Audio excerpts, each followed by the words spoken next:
Hi, I'm going to show you how to clone the repository, build .NET Core applications, run them, and test them with Postman so that you're able to follow along with all of the examples in the Web API Design series. My name is Jeremy Lickness. I'm a cloud developer advocate with Microsoft. Let's get started. The tools I'm going to use will work on any platform, whether it's Linux, Mac OS, or Windows. I'm going to demonstrate this on Windows, but it should work the same on any environment. I'm using Git for source control, Visual Studio Code for my code editor, and Postman to test the APIs. Our first step is to clone the Git repository. We do that by using the git clone command and giving it the path to the repo, which in this case is going to be GitHub Jeremy Lickness past2017.git.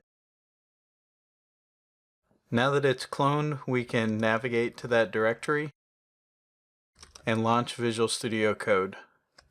Now that Visual Studio Code's launched, we're able to navigate to the various projects that you can see on the left-hand side. I'm going to jump into the terminal and use the terminal to navigate to my first project, which is going to be in the REST fundamentals. You can see that we have several different options. I'm going to navigate to the content negotiation option and then use the .NET build command. We'll build this as release to build the project.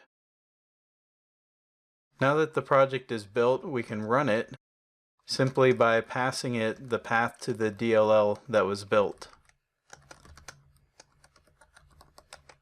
Now let's go to Postman and test out our API. In Postman, we'll enter the URL that it's running on locally and specify the collection of to-do items and click send. And as you can see, we get a response. Because we're using content negotiation, what we want to do is for our specific item is add a header and ask it to accept a different content type. This case we'll ask for XML. As you can see, the response came back as XML. We also created a custom type that's a comma separated value, so we can change the value to that and we get it back as a comma separated value. That's all there is to following along with these examples.